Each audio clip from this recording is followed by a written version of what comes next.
Hello and welcome to Spill the Tea. True Stories, the place where real life is more fascinating than fiction. Sit back, pour yourself a cup of tea, and let's dive into the moments that stay with us forever. We're starting now.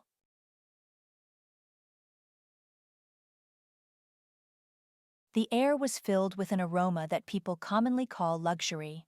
It was something light, proud, and weightless all at once.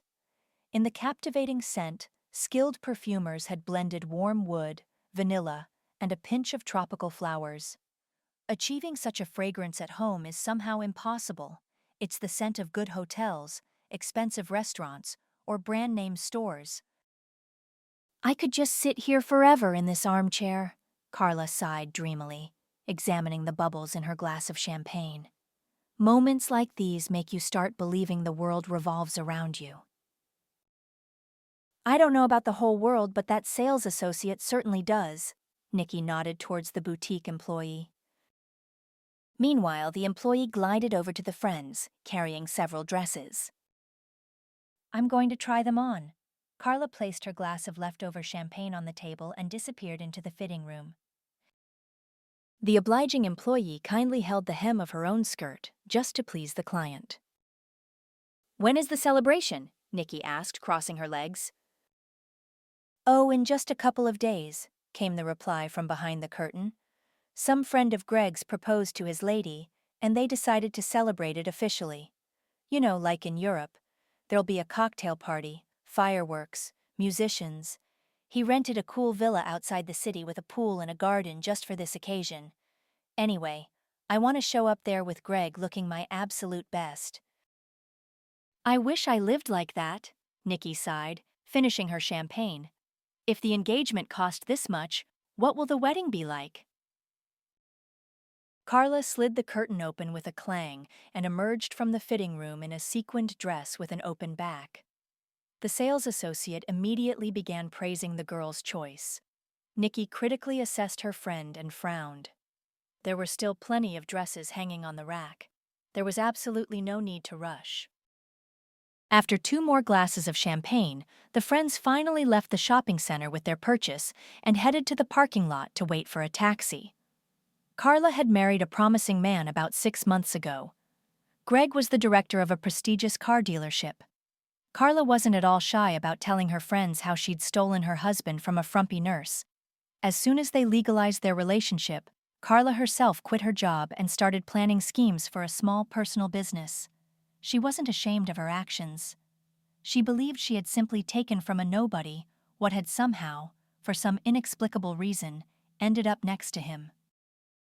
Nikki listened, but she wasn't in a hurry to repeat Carla's exploits. She believed in karma and tried to make her own way. Now let's go get shoes. It's at another boutique. I called them, and they promised to hold them until I arrive, so we need to… Carla's cheerful chatter suddenly stopped dead. Need to what? Nikki looked up at her friend and only then noticed that she had frozen, staring at something in the parking lot. The girl turned her head. Beside an expensive black foreign car, a driver in a snow-white shirt and dark trousers was helping a short woman in a light dress put shopping bags into the trunk. Later, he opened the back door for the evidently distinguished lady. Carla, what's wrong? Nikki waved a hand in front of her friend's face. Hey! Carla shook her head, squeezed her eyes shut. Nikki, either my eyesight is failing or I've gone mad, she finally said. But I swear, Greg's former frumpy wife just got into that car. Oh no, that's impossible. I'd always recognize her, Carla argued. It's her, just with a different haircut and in a dress that costs her monthly hospital salary. Yeah, and with a personal driver, Nikki smirked. No, Carla, it's obviously just a similar-looking lady. I mean, who would hire such an escort for a nurse from a communal apartment? Carla understood that her friend's words made sense, but her eyes just a few minutes ago had insisted on the exact opposite. Could Greg have been mistaken? Could his ex-wife have turned into a fashionable diva driving foreign cars with a personal chauffeur? So, are we going? The taxi's waiting, Nikki asked, nodding towards it. Right. her friend replied distractedly. Greg surveyed his desk. Everything was perfect, everything in its place. The sales plan for the month was met, the bonus was already in his pocket, the new manager Steve had settled in, the contract for supplying new cars was signed. Perfect. On days like these, Greg was in a wonderful mood. He would descend from the second floor, where his office with huge windows was located, to the first and observe the young employees bustling about, trying to please customers. He immediately sent a young female employee for coffee and sat down in her chair, sprawling back and surveying his domain. Greg had been the director of the car dealership for about 10 months. He himself had come here years ago, young and inexperienced, but in 4 years, he had climbed the career ladder to the very top. The showroom doors slid silently apart, and a man entered. Greg saw the new manager immediately head towards him. Having worked in sales for many years, the man had learned perfectly how to distinguish between solvent clients and those who only came to gawk or get on his nerves. This man aroused disgust in Greg. Disheveled hair, stale jeans, the rolled-up, not-too-clean sleeves of a simple shirt, dirty sneakers. Steve offered the man a catalog, but the man clearly bewildered the young employee. Greg clicked his tongue and decided to intervene. "Steve, take a break, I'll handle this," he approached, nodded to the newcomer, temporarily taking over his duties. "How can I help?" "Good afternoon," the customer greeted Greg. "I want to surprise my wife for her birthday, but I see you don't have the car in the color I need." He named the car model and gestured around the showroom. Greg recalled that the specified color was only available for the fully equipped model, and it cost a bit more. Such cars were brought in only by special order. "Unfortunately, we don't, but you can order it. If you make a down payment of 30% of the cost, it will take about 3 weeks." The director squinted, studying the customer again. "No, that won't work for me, it's too long. If I pay the full amount immediately, will it be faster?" Greg was surprised but showed no outward reaction to the customer. "Yes, of course, but in that case we require full payment." He stretched his lips into a smile. "Then it will be delivered in 5 days. We need to fill out the contract." Greg waved a hand, and Steve obligingly handed him a form with papers. The director of the dealership extended the contract to the customer. The man scanned the lines, turned the page, and then asked, "It says here that in case of any problems with the car at the time of delivery to the buyer, you are not responsible for it." "Yes, those are the terms of purchase for expedited delivery," Greg confirmed. "Are you offering me to pay for a pig in a poke?" The customer closed the contract, shook his head in dissatisfaction, and returned the papers to the man standing before him.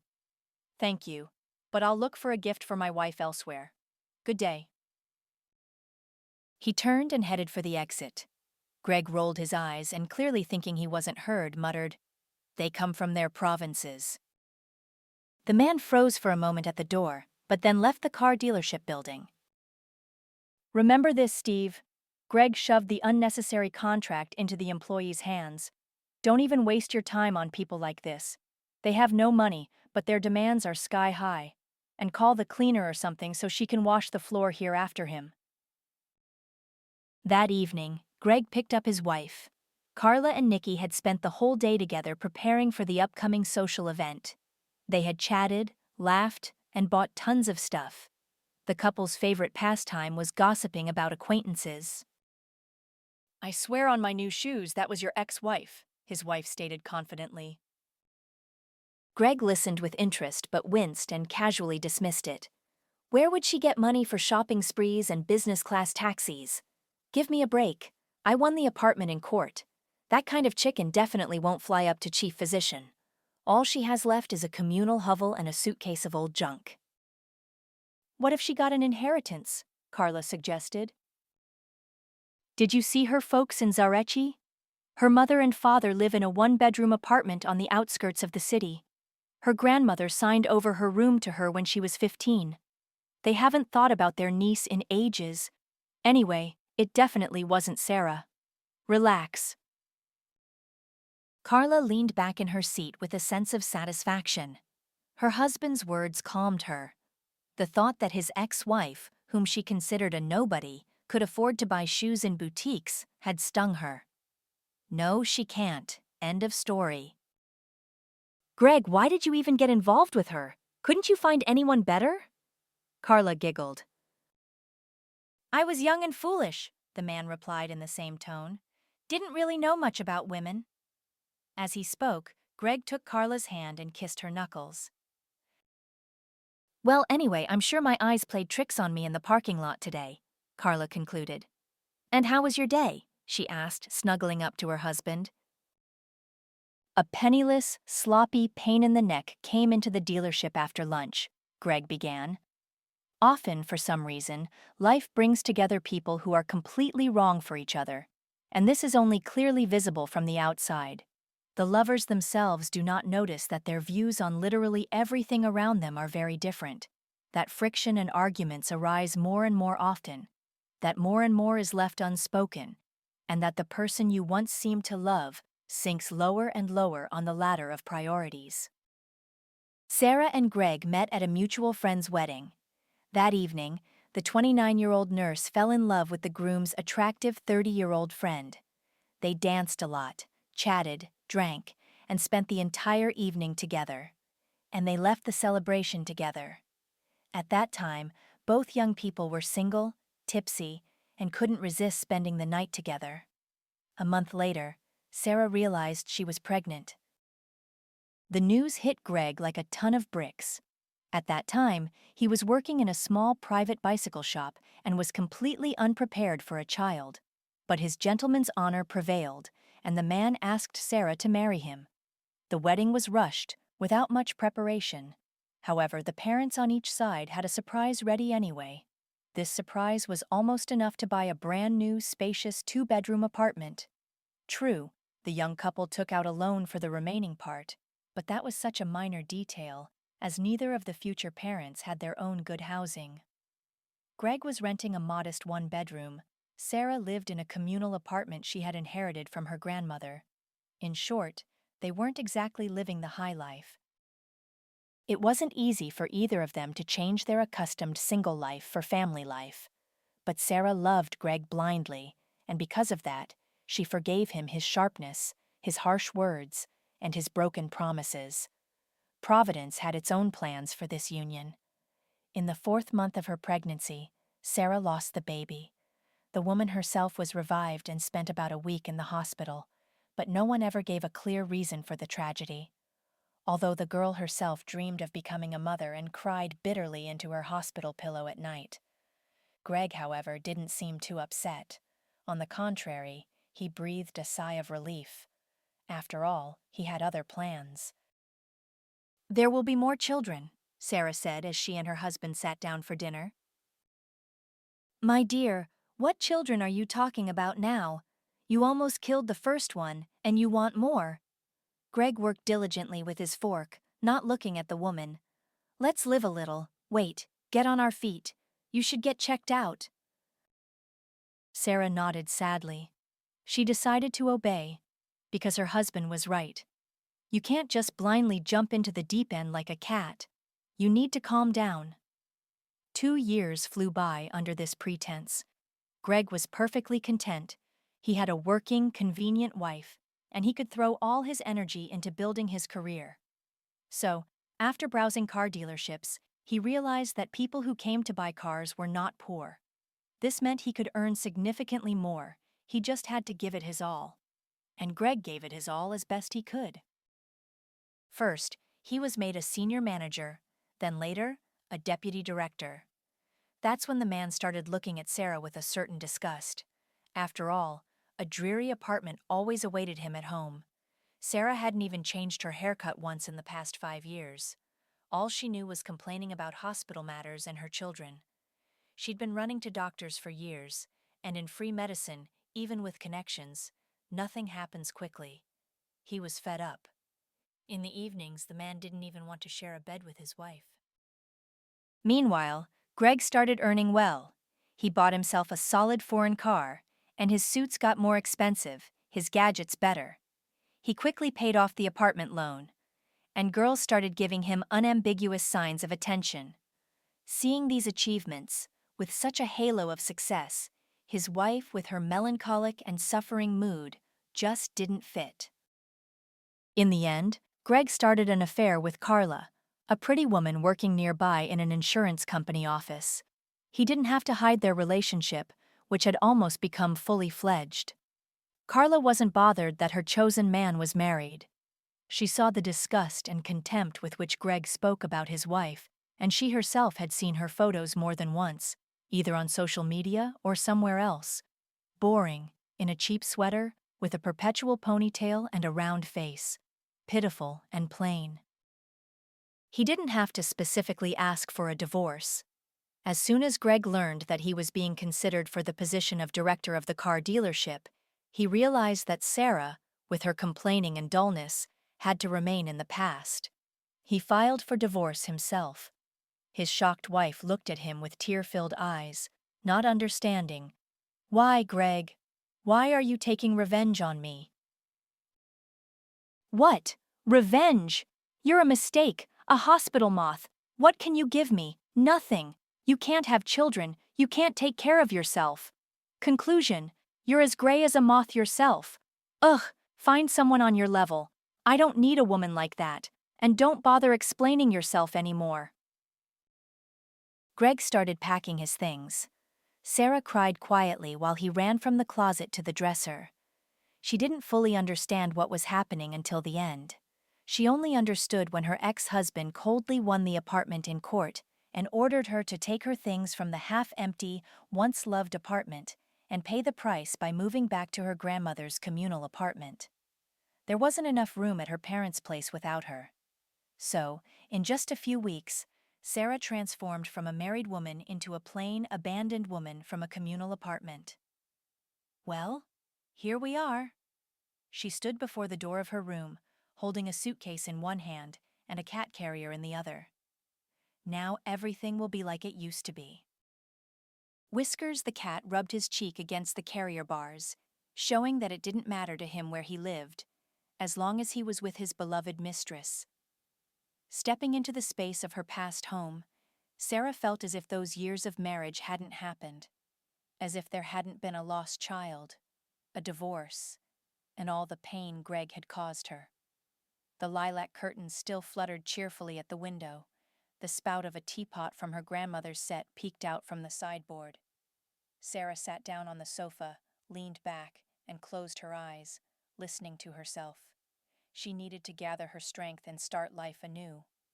No one said it would be easy, but sitting and crying from her own helplessness was definitely not the answer. Life began anew. And how dearly Sarah would have paid to chirp as carefree as the sparrows in the bushes. Instead, old wounds flared up in her soul like painful boils. She tried to understand why. Periodically, her mother would pour oil on the smoldering fire of painful reflections. "Well, the man worked, didn't drink, didn't cheat. No, they got divorced. How should I know, Mom?" Sarah waved her hand listlessly. "You should have fought. You should have made a firm decision and sued again." "Mom, leave me alone." Sarah covered her ears like a child. "I barely have the strength to get out of bed for work in the morning, let alone sue, and I don't have money for a lawyer either." The conversation was exhausted. This went on more than once. At first, her mother pitied her, and then she started to reproach her, a scheme that had become utterly tiresome. Sarah had one solace: her work. She had been working as a nurse in a children's clinic for many years and loved what she did with all her heart. She dreamed of going further, into residency, but she just couldn't save up the necessary amount for tuition. 3 weeks had passed since Sarah moved back into her old home. It felt strange returning to the small room after the large apartment. However, instead of a perpetually grumpy husband, she was greeted there by Whiskers the cat with a joyful meow. And somehow, gradually, her soul felt warmer.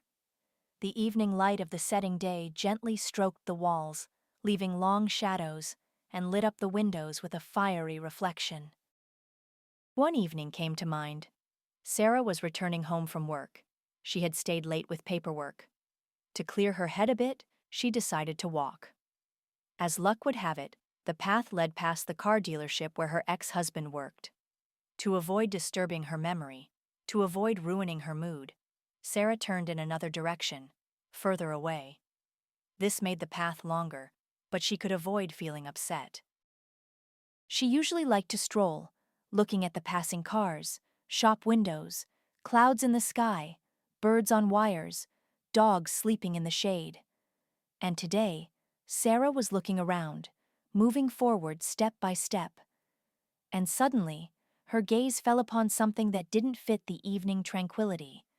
Ahead, in the parking lot, stood a car with a half-open door. It was surprising that no one but Sarah noticed it. Hesitation didn't last even a fraction of a second. The woman rushed into the parking lot and opened the car door fully. A man lay in the driver's seat, almost unconscious. He looked about 40, well-built, in a shirt, jeans, with a short, neat haircut. He was weakly bleeding onto the seat. "Are you all right?" Sarah asked. Instead of answering, the man with effort opened his eyes slightly and fumbled with a trembling hand across the seat. Then he pulled out an inhaler. Sarah realized she hadn't been mistaken and that the stranger was having an asthma attack. She immediately unbuttoned the man's shirt collar to free his chest. The inhaler made a sharp, empty sound when pressed. "It's empty!" Sarah cried out in horror. "I'll buy another one right now, just hold on, please. Calm down, try to breathe through your nose." Leaning on the steering wheel, the man nodded. Sarah rushed across the road, ignoring the honking cars, the curses, and the blaring horns. In an adrenaline rush, Sarah didn't even look at the traffic light. The pharmacy was around the corner, a few minutes' walk away. The nurse burst in, disheveled, with wild, panic-filled eyes. "Quickly, an inhaler! Someone is in trouble!" she shouted, barely seeing the pharmacist behind the glass. 30 seconds later, the terminal beeped, signaling the completed purchase. Sarah rushed back to the parking lot just as quickly. Fortunately, the situation hadn't worsened, and the man was conscious. Before Sarah's eyes, the ailment began to recede. "I don't even know how to thank you," the man said when his breathing had returned to normal and his cheeks were flushed with color. "I had already said goodbye to life right here." "You shouldn't be so careless about your illness," Sarah said worriedly. "Asthma can be fatal. It's better to buy inhalers in advance and always have one handy. You scared me terribly." "With my workload, I sometimes forget my own name, let alone buy an inhaler." The stranger smiled awkwardly. "Well, yes, you're right, of course. You don't joke with illnesses like this." He paused for a moment, looking at something on the dashboard. "Let me drive you home. It's already dark. It's not very safe to walk alone at this hour," the stranger offered. Sarah looked at her companion carefully. "Are you sure you're feeling okay? Maybe driving." She looked the man up and down, as if fearing another attack. "I assure you, I feel fine now and am perfectly capable of steering and pressing the pedals," the car owner smiled. "Oh, I suppose I'll agree," Sarah sighed and nodded. "But please drive slowly." The car pulled out onto the street. Sarah suddenly understood why she had agreed. She herself didn't feel entirely well. Suddenly, the man slapped his hand on his forehead, so suddenly that the woman even flinched. "On the passenger seat. You saved my life, and I didn't even ask your name." The driver turned to her. "Nothing to say, quite the gentleman." Sarah smiled and introduced herself. "Very pleased, I'm David." Her companion introduced himself in return. "Are you really a doctor?" "A nurse," Sarah corrected him. "I was just coming back from work when I stumbled upon you." A casual conversation started naturally. About work, about the beginning of summer, about miraculous rescue stories. Unnoticed, the car pulled up to the entrance of the courtyard where Sarah lived. "Thank you for the ride," she nodded gratefully, getting out of the car. Nonsense, I should be thanking you. David fumbled in the glove compartment. Here, take this. If you need anything, call me. I'm always happy to help. He handed her a business card. And you? Please take care of yourself. He adjusted her hair. It's not guaranteed I'll be around next time. Instead of answering, David winked at her and nodded, showing that he promised to follow her advice. Only when the car disappeared in the distance under the light of a yellowish street lamp did Sarah finally think to examine the business card she had received. The paper stated that in the parking lot she had saved the owner of a large industrial company, David Peter Grant. Carla's morning began around noon. Her head was still buzzing from the champagne she'd drunk with her friend the day before. Bags from yesterday's shopping were piled high on the bedroom chair. Greg had left early, and his side of the bed was already empty and cold. She needed to get going, get herself ready, and in the evening rushed to the salon to trim her ends and refresh her hair color. At the upcoming engagement party for her husband's acquaintances, she intended to be the queen. Within half an hour and 2 fizzy hangover tablets, there was no trace of the hangover left. Carla sat at the kitchen bar counter on a high stool, drinking coffee and waiting for the sheet mask on her face to do its job. I should check the newsfeed on my laptop, just to see who this friend of Greg's is and who he's throwing such a party for, the woman muttered to herself, clicking the mouse. A few clicks, and the internet obligingly opened the page of a young man named Paul Smith. Studying the content, Carla understood that he and Greg had studied together at university and had started actively communicating again after Paul's recent car purchase at Greg's dealership. Paul had his own PR agency, as evidenced by the photos in the business album. Carla scrolled further and came across the young businessman's fiancée. Anna. Well, she's not bad. Interesting, Carla commented to herself, examining the miniature blonde in the photo. I'll have to pretend I know something about her. The mouse clicked again, scrolling through more and more virtual images. Then a site opened up that she had absolutely not expected to see. Another photo, apparently taken in an expensive restaurant, showed Paul with his fiancée, an unfamiliar older man, and Greg's ex-wife. Carla first peered closely, squeezed her eyes shut tightly, shook her head, and looked at the laptop again. Nothing had changed. The photo remained just as bright, and Sarah in it was just as cheerful and beautiful. Carla initially thought the photo was old and taken before Greg's marriage. However, the publication date of the photo spoke volumes, 7 months ago. No, no way! The woman exclaimed loudly into the empty apartment. This can't be! For about 10 minutes, Carla was in a state of shock. She would look at the photo, then put it away. Her experienced eye assessed Sarah's dress, her jewelry, and her hairstyle and makeup. This was definitely not within a poor nurse's budget. Ultimately, the apartment's owner tried to find out something about the man who was tenderly embracing Sarah's waist in the photograph. But there was no tag on the picture, and Carla couldn't find anyone similar among Paul's friends. Curiosity and anger welled up from somewhere. At first, the woman grabbed the phone and was about to call Greg, but she thought better of it in time. Her hysteria was unlikely to please her husband. The man disliked conversations about his ex-wife and his past life, especially now that he held a high managerial position. But the curiosity continued to gnaw at Carla. Her ego was wounded. It didn't matter that she had stolen a husband, not at all.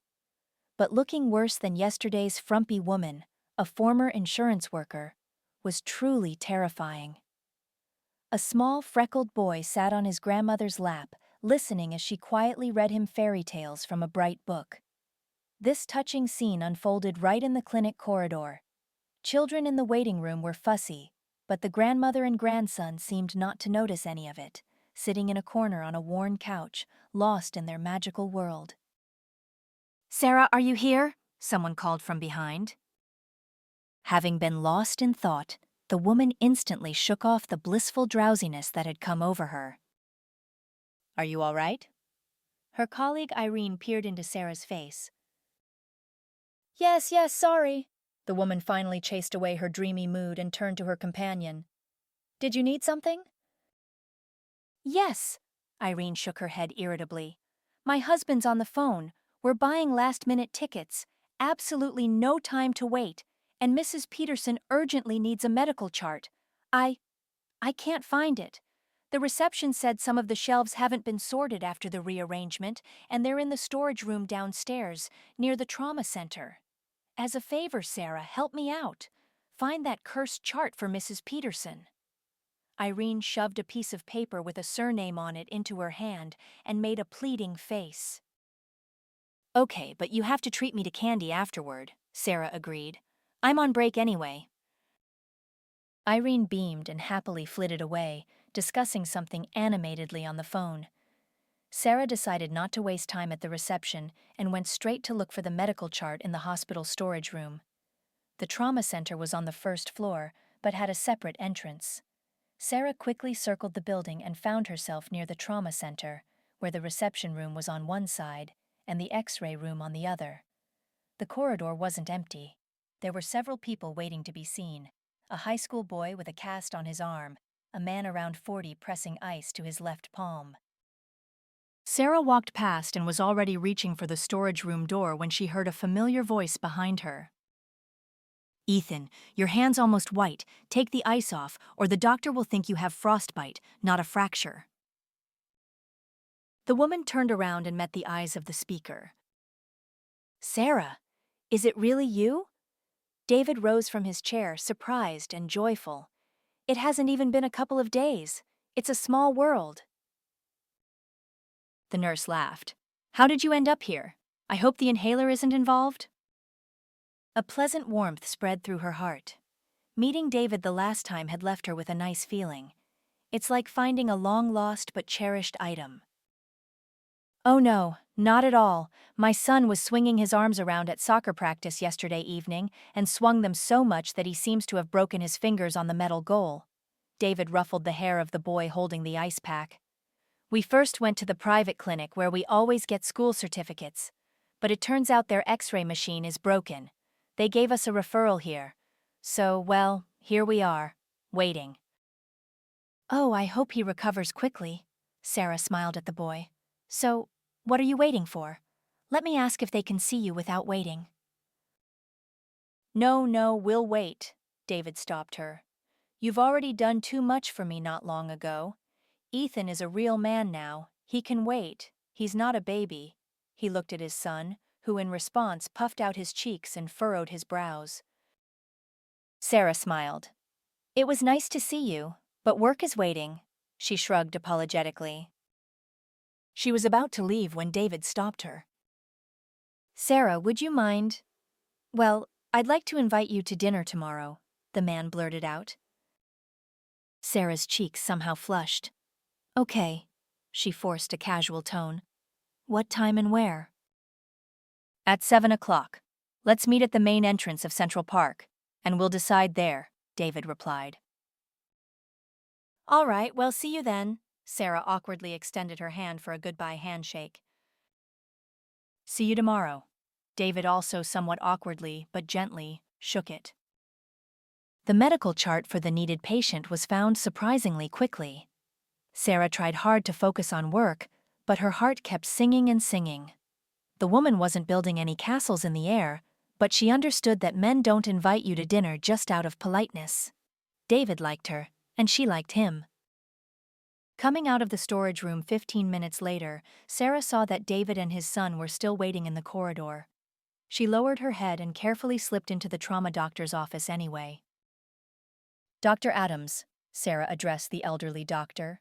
"There's a boy in the corridor with broken fingers, a friend's son. Please do your best for him.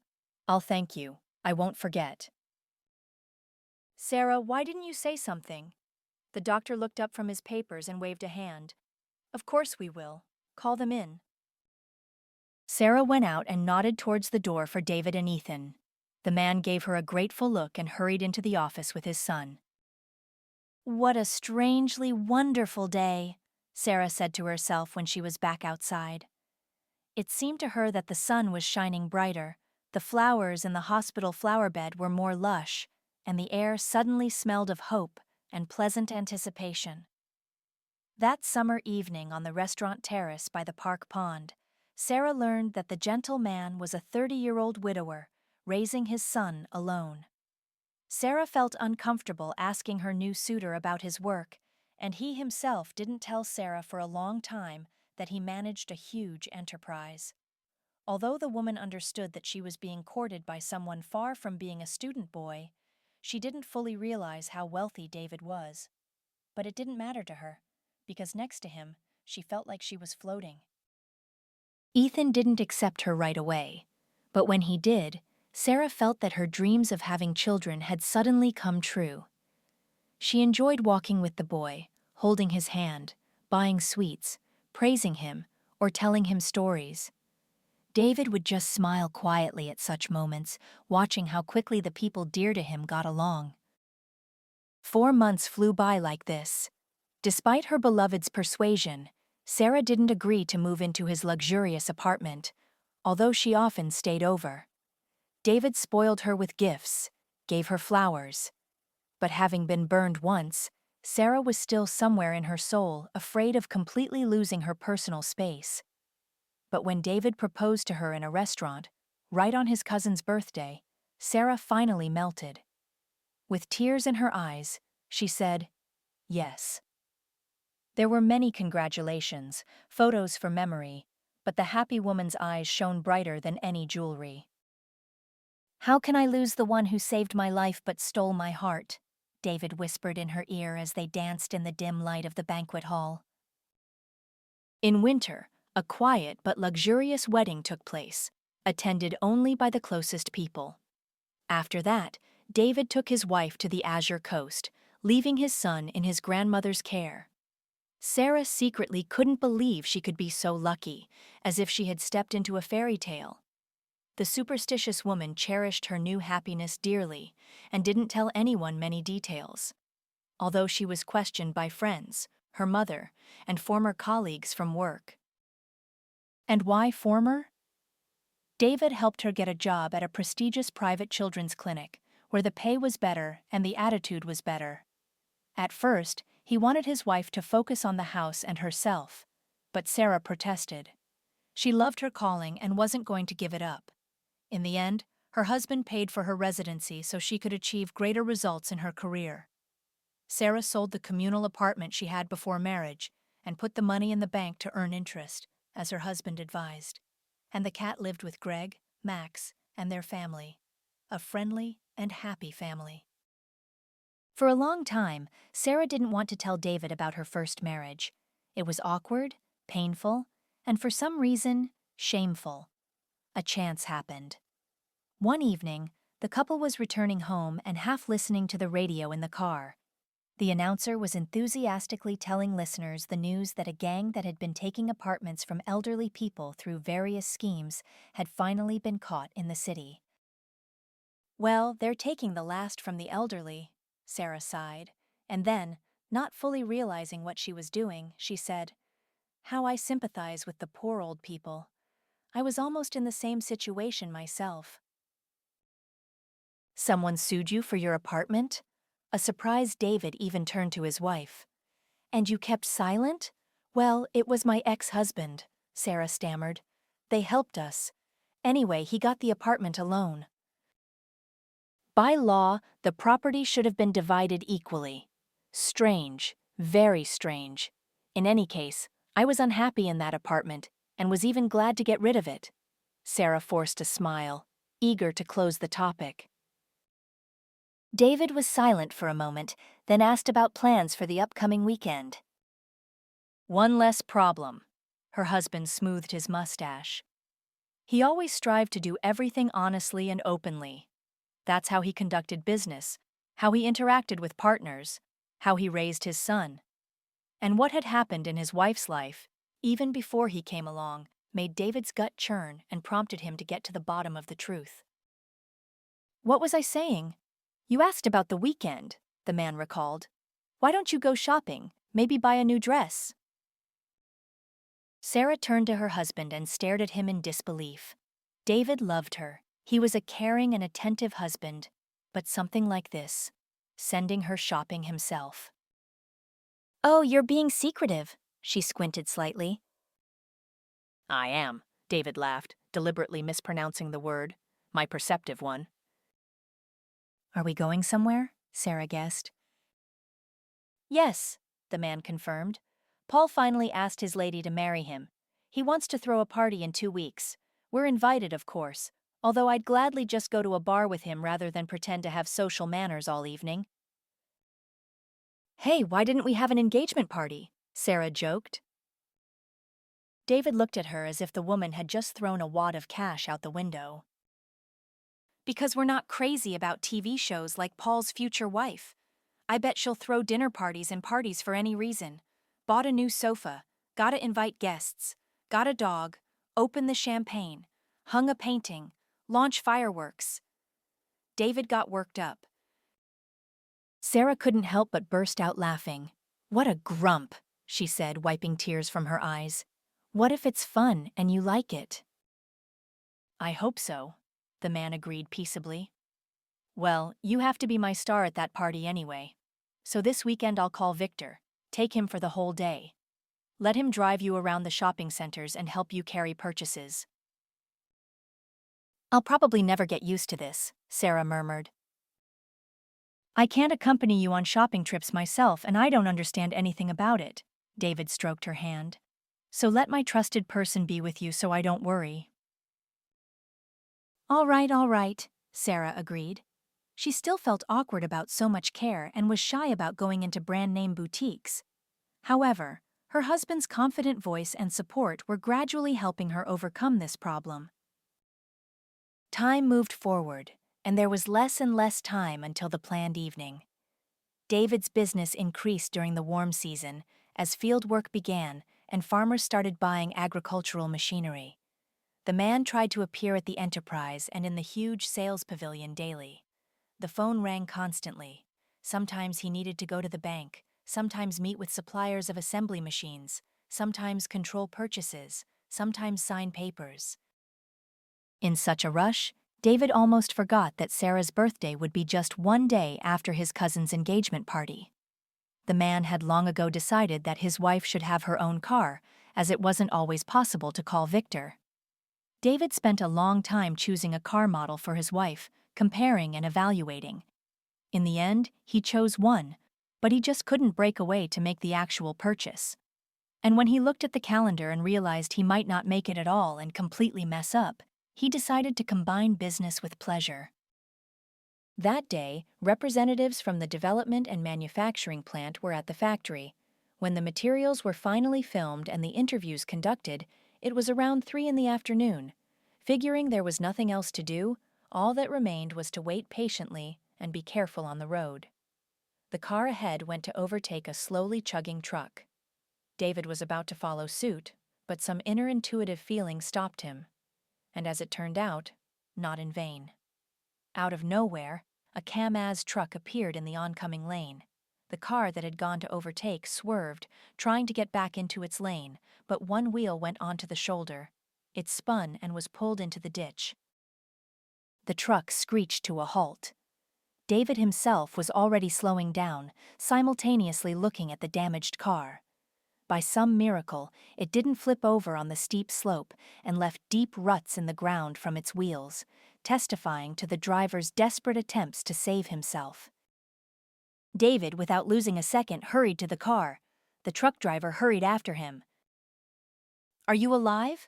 Is everything okay?" David looked into the open driver's side window. A young man was sitting there. He was gripping the steering wheel so tightly that his knuckles were white, but fortunately, he was unharmed. In the passenger seat, a girl was pressing her hand to her nose. Red drops were dripping through her fingers onto her t-shirt. "Alive, thank God," the young man breathed out nervously. "Although for a moment it seemed like we weren't. The seatbelt saved us." "Did anyone break anything? Did you hit your head? I'll get the first aid kit now." David looked around anxiously. "I think I broke my leg, but I'm not sure," the girl said with difficulty, tilting her head back.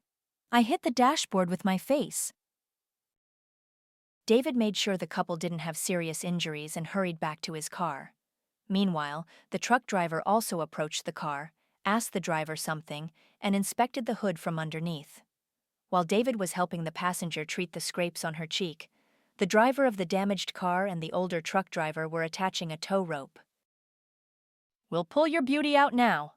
The old man gave a thumbs up, getting into the truck. "Just need a little push. It's turned sideways a lot." A couple of minutes later, David rolled up his shirt sleeves and started pushing the car from behind while the driver gave it gas. Grass and dirt flew from under the rear wheels, staining his jeans and sneakers. With a strained grunt, the car awkwardly turned and slowly crawled after its tow vehicle. When it was back on the road and the hazard lights were flashing, the old man turned off his iron horse, unhooked the rope, and threw it into the truck bed. "Well, go on now. Just drive slower and head to the nearest workshop. Let them check the stabilizer links, brakes, and tires there," he instructed the young man who was thanking him. "Thank you very much." The young man shook the old man's hand. "It's nothing. Any self-respecting person would do the same," he replied. "Would you like me to escort you to the city, if it's on my way?" he offered. The girl, calling out to the old man who was still being thanked, whispered something to him. He nodded in agreement. They all said goodbye and finally got into their cars. The friendly rural resident turned at the next corner, honking his loud horn 3 times as a farewell. David drove behind his new acquaintances. They reached the city this way, where the couple no longer needed escort or insurance. When David dropped off his passengers and finally arrived at the car dealership building, it was almost 5 in the evening. The man looked at himself in the rearview mirror and even smiled slightly. After a full day in the field and road adventures, he himself looked like someone from the nearest village. His hair was disheveled from the ditch, his jeans stained with grass and dirt. But there was simply no time to change. Tidying himself up as best he could with wet wipes and bottled water, David took his wallet and headed for the entrance of the car dealership. "David, I've never been to events like this. I feel awkward," Sarah whispered to her husband as soon as they entered the gate at the specified address.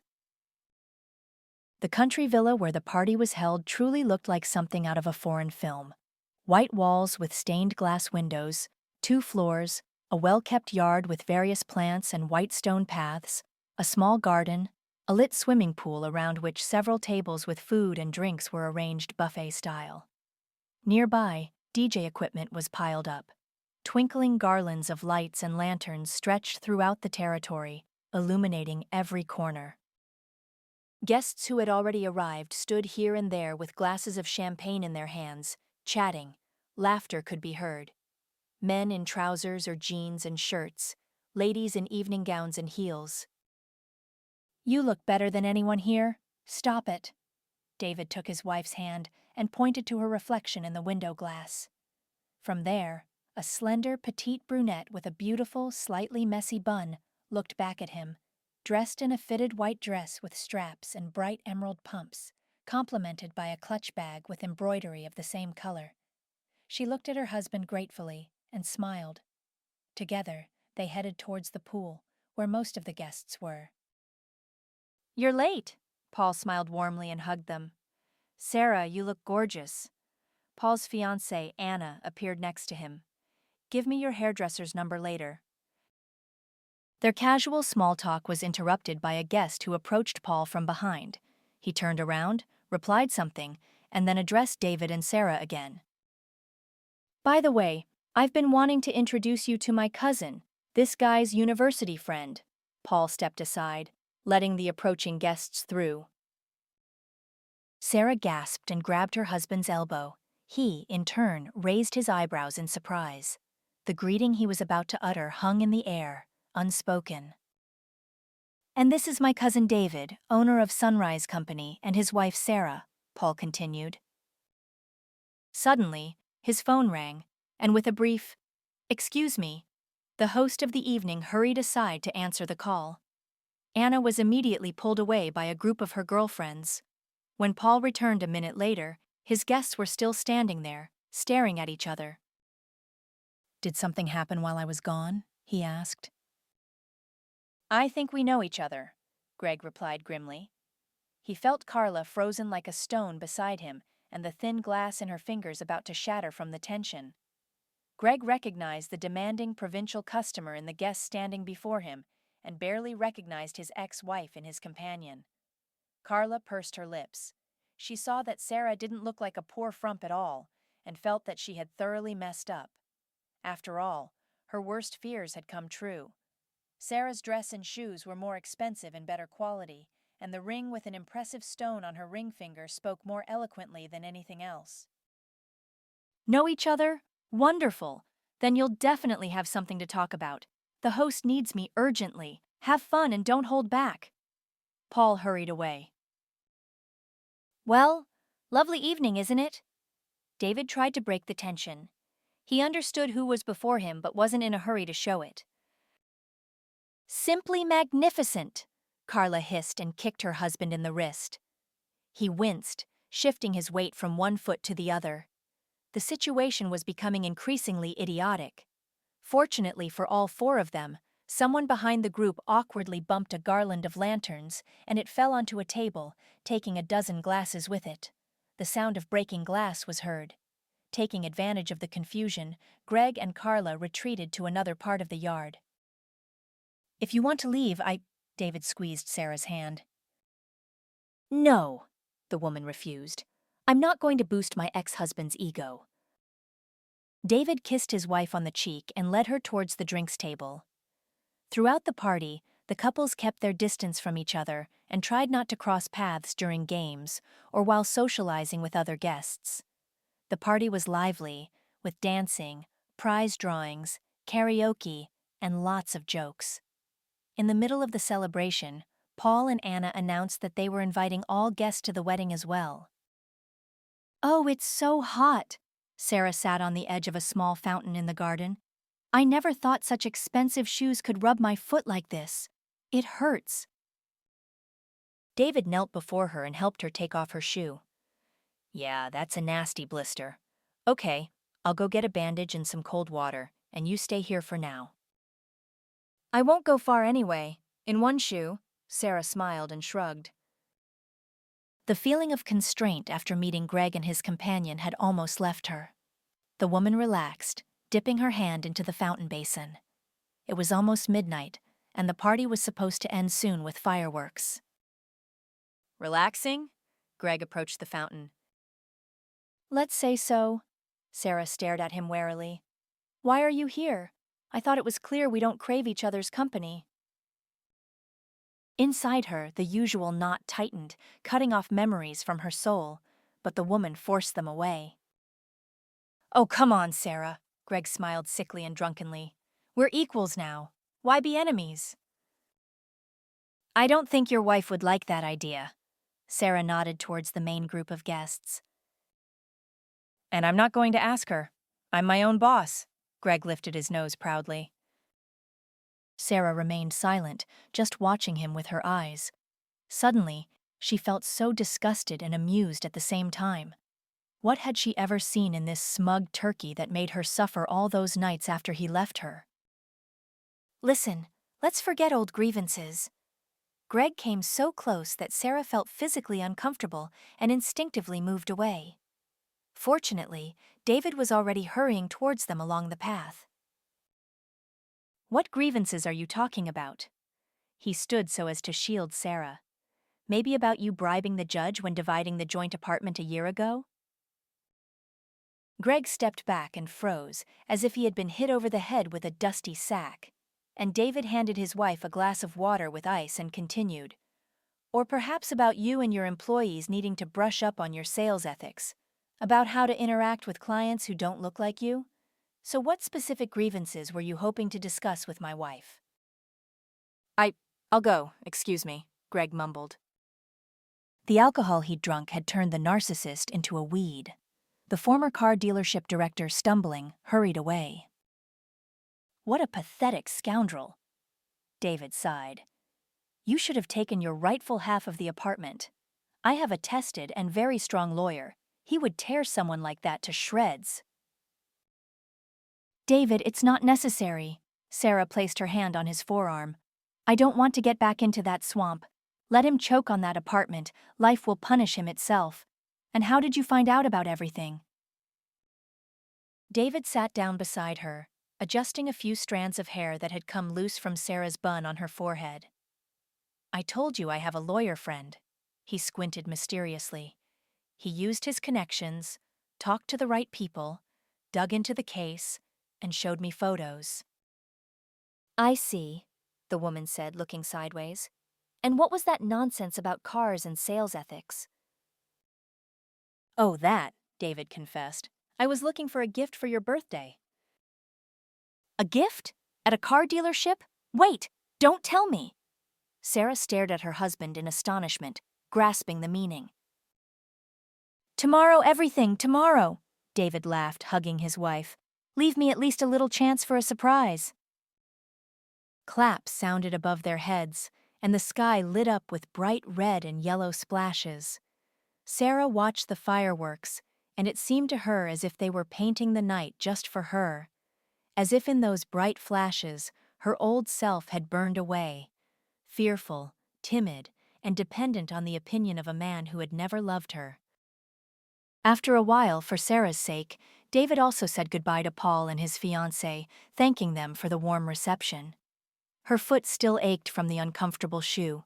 Even the bandage he had miraculously found didn't help. It still hurts to walk, Sarah sighed, leaning on her husband. It's all right, we'll get to the car now. I'll carry you if you want, David smiled. Somewhere in the distance, Carla's gloomy, dissatisfied face flickered, and next to her, Greg's drawn expression. But Sarah no longer cared about them. David carefully opened the car door and gently seated Sarah right in the passenger seat. I feel a little dizzy, she said. You're lying, David couldn't help but say. Sarah, why are you looking like that? My dear, you're suddenly feeling unwell. You've been drinking champagne for the second week. You've gone off coffee, which is for the best. David began listing, smiling slightly. It seems you've given yourself the main gift for tomorrow. Sarah looked at him in disbelief first, then at her hands and her reflection in the rearview mirror. How did I not feel it? She murmured, and suddenly understood everything. David immediately hugged his wife tightly, stroking her hair.